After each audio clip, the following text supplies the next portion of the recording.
कि खान सर के यहाँ हम बिना फीस दिए पढ़ते हैं, तू कितना बड़ा मास्टर हो गई लो। जब तक जिंदा रहेंगे हमेशा आपके साथ खड़े रहेंगे। जिस दिन आपका साथ छोड़ दिए समझ जाना कि ऊपर वाला ने हमें उठा लिया है। कभी भी हिम्मत नहीं हारिएगा। सबसे मजबूत इंसान कौन होता है? जिसका सपना टूट गया हो, जिसका दिल टूट गया हो, जिसके अपने छोड़ दिए हो, जिसका शरीर जवाब दे रहा हो, लेकिन फिर भी वो मुस्कुरा के कहे मैं ठीक हूं। आप अपने आप को कभी कमजोर होने मत दीजिएगा। आपके अंदर वो साहस है। ज्वालामुखी कई टाइप के होते हैं। हम लोग जब पढ़ाते हैं भूगोल में तो ज्वालामुखी पढ़ाया जाता है। उसमें कई टाइप के ज्वालामुखी होते हैं। उसमें एक ज्वालामुखी होता है सुषुप्त ज्वालामुखी, जो सोया हुआ रहता है। आप सब सुषुप्त ज्वालामुखी हैं, सोए हुए। एक दिन जिस दिन ये विस्फोट करेगा ना, पूरी दुनिया देखते रह जाएगी आप लोग को। आप सब लोगों को ये जिम्मेदारी है। जिन लोगों की पढ़ने की उम्र है वो पढ़ेंगे। जो अभिभावक हैं अपने बच्चों को पढ़ाते रहेंगे। याद रखिएगा, अगर आप 1 साल में बदलाव चाहते हैं तो धान की खेती कीजिए। अगर आप चाहते हैं 10 साल में बदलाव दिखे, शीशम का पेड़ लगा दीजिए। लेकिन अगर आप चाहते हैं कि सदियों सदियों आपका इतिहास स्वर्णिम अक्षर से लिखा जाए, तो अपने बच्चों को शिक्षा दीजिए। क्योंकि शिक्षा उस शेरनी का दूध है जिसने पिया वो दहाड़ा है। आपकी दहाड़ पूरी दुनिया सुनेगी और आपको सुनाना है उनको अपनी दहाड़। आप जैसे भी हैं, आप अपने आप में पूरी तरह से संपूर्ण हैं। आप कभी किसी से तुलना मत कीजिए, क्योंकि आप जैसे हैं वैसे ही सही हैं। क्योंकि जो कीमत ओरिजिनल की होती है वो डुप्लीकेट की कभी नहीं हो सकती है। आप ओरिजिनल हैं। कभी भी अपने आप को दूसरों से कम मत आकिएगा। आप में अंदर वो सहने की क्षमता है जो हम लोगों में नहीं है। इसीलिए भगवान आपकी परीक्षा ले रहा है। रेस में एक जब घोड़े को उसका मालिक जो उस घोड़सवार के पीठ पर बैठा रहता है उसको बहुत मारता है, बहुत तकलीफ देता है। उस घोड़े को नहीं समझ में आता है कि हमें मार क्यों रहा है, लेकिन हकीकत में वह उस घोड़े को जिताना चाहता है। तो भगवान भी जब आपको तकलीफ देना तो समझ जाइएगा कि आपका मालिक आपको जिताना चाह रहा है। और हिम्मत नहीं हारिएगा, क्योंकि कभी कभी गुच्छे की आखिरी चाबी भी पूरा ताला खोल देती है। कभी हिम्मत नहीं हारना है आप सब लोगों को। आप लोगों को अभी आप लोग की बातों को नहीं सुन रहा होगा। बहुत सारी समस्याओं को आप लोग सामना करते होंगे। उन सभी लोगों से कहिएगा अभी आप कांच हैं इसलिए चुभ रहे हैं। जिस दिन आईना बनेंगे पूरी दुनिया देखेगी आपको, और आप सब लोग को बनना है आईना। हमेशा हम लोग आपके साथ खड़े रहेंगे। अपने बच्चों को कभी भी पढ़ने से पीछे मत खींचिएगा। लोगों के अंदर एक भावना बैठ गई है कि दिव्यांग कुछ नहीं कर सकते। अरे एक बार मौका तो देके देखो इनको। पैरा ओलंपिक में सबसे ज्यादा भारत के लिए मेडल किसने लाया? दिव्यांगों ने लाया। आप इसको करके दिखाएंगे, ये आपका अधिकार है। और इसे छीन लीजिए। दुनिया में अधिकार कभी मांगने से नहीं मिला है, इसे छीनना पड़ता है। चाहे आजादी हो या अधिकार, उसे छीनना पड़ेगा।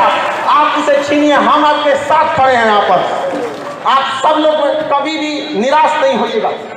हमेशा इस ऐसे प्रोग्राम में ऐसे जगहों पे जाते रहेंगे, अपने बच्चों को भेजते रहेंगे। आने वाली पीढ़ियों के लिए आप मिसाल बन के उभरिए, ताकि दुनिया देखे कि जिससे ऊपर वाले ने अन्याय किया उसने साबित कर दिया कि वो किसी से कम नहीं है। आप किसी से कम नहीं हैं। हमेशा इस चीज को याद रखिएगा, आप कभी भी किसी से कम नहीं हैं।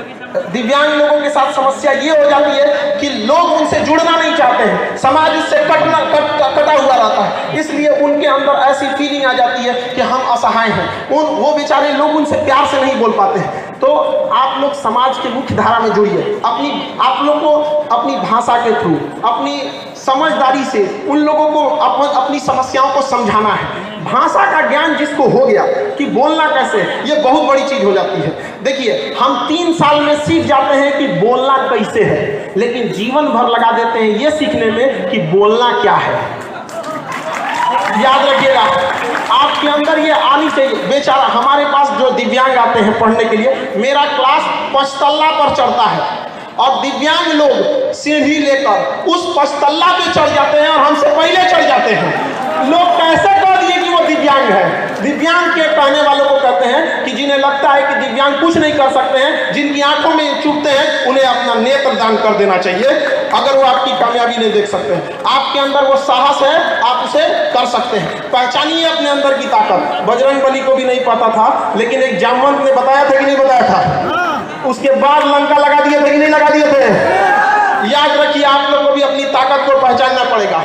और अपनी बातों को किस तरह से रखना है, आराम से रखना है। देखिए समाज में जब बारिश होती है तो हम सब बारिश नहीं रोक सकते हैं, हम छाता लगाते हैं, बारिश तो नहीं रुक सकता है। तो समाज अगर आप लोगों को स्वीकार नहीं कर रहा है तो अपनी बातों को सहजता से उन्हें पहुंचाइए कि हाँ हमारे साथ अन्याय हुआ है, अगर आप भी हमारा साथ नहीं देंगे तो हम मोहताज नहीं हैं, पढ़ लिख कर हम छीन लेंगे रोटी कपड़ा मकान, लेकिन हमको शिक्षा हर हाल में चाहिए और शिक्षा से कभी वंचित नहीं रहिएगा आप लोग। हाँ थोड़ा सा हम ये जरूर कहेंगे कि अपनी बातों को किस तरह से रखना है, इसको थोड़ा सा समझदारी से कि कैसे प्रभावी ढंग से रखा जा सकता है। लफ्जों की हिफाजत, हमारी जुबान की हिफाजत अपने धन दौलत से ज्यादा करनी चाहिए, क्योंकि जीव ही एक ऐसी जगह है जहां पर अमृत और जहर दोनों रहता है। यही इसलिए इस व्यक्ति को हमेशा नियंत्रण रखना चाहिए। और शिक्षा में हर जगह पे अपने जहाँ पे भी लोग जुटे हैं, गांव में भी, अगर समाज आपको एक मुख्य धारा में नहीं जुड़ रहा है तो अपना ग्रुप बना के पढ़ाई कीजिए। हम लोग भी जब पढ़ते थे तो उतना पैसे नहीं थे हम लोग के पास, तो सैटरडे संडे के दिन जिनके पास किताबें रहती थी उनसे किताब लेके आते थे और 4-5 दोस्त मिलके एक एक चैप्टर को लिख देते थे। 2 दिन में वो किताब को अपने से एक एक चैप्टर कोई वो लिख दिया कोई ये लिख दिया, लिख के कंप्लीट कर लेते थे। तो अभी आप लोग भी उस तरह से ग्रुप बना के पढ़िए, जहाँ कहीं पे भी हैं आप सब लोगों को पढ़ना है। कितने लोग ऐसे हैं जो कहते हैं अपने बाल बच्चों को हम पढ़ाएंगे, यहाँ पर सारे लड़कों लोग को उठाना है। जो आपको पढ़ने से रोके उसको कहना है, जब खान सर नहीं रोकते हैं तो आप कहाँ के टीचर हैं जो आप रोक देंगे, आपका अधिकार है, आप उसको छीन लीजिए। यहाँ पर अंग्रेज भी हमें आज़ादी नहीं दे रहे थे सब, लेकिन क्या हम लोग मांगे, छीन लिए। वहाँ पर आपका भी अधिकार है, आप अपने अधिकार को छीन लीजिए यहाँ पर। और समाज के हिसाब से बहुत समाज की परवाह मत कीजिएगा। ये समाज ऐसा है कि जो गांव के छोटे डॉक्टर होते हैं उनको समाज झोला छाप कहता है। अरे इन समाज के लोगों को कहते हैं कि जिन्हें आप झोला छाप डॉक्टर कहते हैं ना, भारत के 80% मरीजों का इलाज वही करते हैं। ये अमीरों के लिए बने हैं जो बड़े बड़े अट्टालिकाओं में जो डॉक्टर बैठे रहते हैं। तो जब समाज उन लोगों को नहीं छोड़ा तो आपको क्या छोड़ेगा। लेकिन समाज की परवाह नहीं करना है। समाज क्या सोचेगी ये भी अगर हम ही लोग सोचने लगे तो फिर समाज क्या सोचेगा, है कि नहीं। हम तो सोचने दीजिए, तुम जो सोचना है तुम सोचते रहो, हमें जो करना है हम करके दिखाएंगे। देखिए हमेशा जिंदगी एक रेस है, रेस चाहे घोड़े की हो, रेस चाहे गाड़ी की हो, चाहे रेस जिंदगी की हो, जीतेगा वही जो समय समय पर अपना गियर बदलते रहता है। तो गियर बदलते रहिएगा, जहां जरूरत 1 नंबर का 1 नंबर, अब प्रेम से ना मांगे तो टॉप गियर लगा कर रौंद देंगे, लेकिन आगे बढ़ने से कोई नहीं रोक सकता है। अगर रास्ते में गड्ढा आए तो छलांग लगाना सीखिए, छलांग लगाना सीखिए उसको, लेकिन कभी भी मंजिल से पीछे मत हटिए। यहाँ पर कभी भी किसी चीज को, जो विद्यार्थी हैं उन सबको यही कहना चाहिए कि किसी चीज को कल के लिए मत टालिए। जिसने कहा कल दिन गया कल, जिसने कहा परसों बीत गए बरसों, जिसने कहा आज उसी ने किया राज। आज से आप सब लोगों को आगे बढ़ते रहना है। और शिक्षा कभी गरीबी वगैरह आपका रास्ता नहीं रोक सकती है। जब हम पटना आए थे तो हमारे पास बहुत सारा विडम्बनाएं हुई, मेरे साथ भी कई लोगों ने छल कपट भी किया यहाँ पर। तो मेरे पास केवल 40 रुपए बचे थे। तो जब 40 रुपए लेकर खान सर बन सकते हैं तो आप में से भी कोई बैठा है जो नेक्स्ट खान सर बनेगा। यहाँ पर अपना हिम्मत कभी नहीं हारते रहना है। हम एक चीज जरूर कहना चाहेंगे कि हम आप लोगों से एक पहली बार ये बात हम सबके सामने रखने जा रहे हैं। हमारी दिली इच्छा है, हमारी हार्दिक इच्छा है कि चंद्रमा पर पांव अगर किसी दिव्यांग का पड़े तो वह भारत से गया हो दिव्यांग। क्या यह मेरा सपना पूरा होगा कि नहीं होगा? बिल्कुल पूरा होगा। पूरी दुनिया देखेगी कि अगर चंद्रमा पर पहला दिव्यांग का पांव पड़ा तो कहां से गया था? भारत से। इसलिए आप लोग को हमेशा निरंतर आगे बढ़ते रहना है। कभी भी याद रखेंगे, किसी के सामने बहुत ज्यादा हाथ भी फैलाने की जरूरत नहीं है। किसी को इतना भाव मत दो कि आपको रद्दी का भाव समझने लगे। आप में किसी की कमी है, अधिकार छीनना पड़ेगा। और हम यहाँ जरूर सरकार से भी एक बात मांग करना चाहेंगे कि अब तक महिला आयोग है, SC/ST आयोग है, अल्पसंख्यक आयोग है, दिव्यांग आयोग कब बनेगा? दिव्यांग अपनी बात कहाँ करेंगे?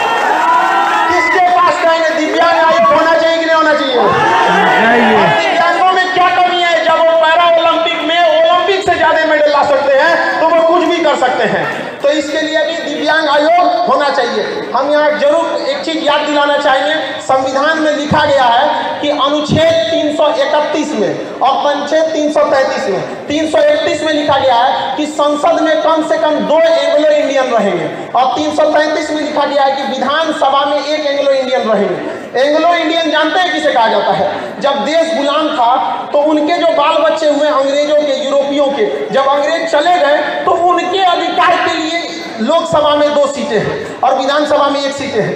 अब वो सीट खत्म की जा रही है, लेकिन वो सीट आप बताइए कि वो दिव्यांगों को दिया जाना चाहिए कि नहीं देना चाहिए? देना चाहिए। इसके लिए आवाज आपको उठाना पड़ेगा।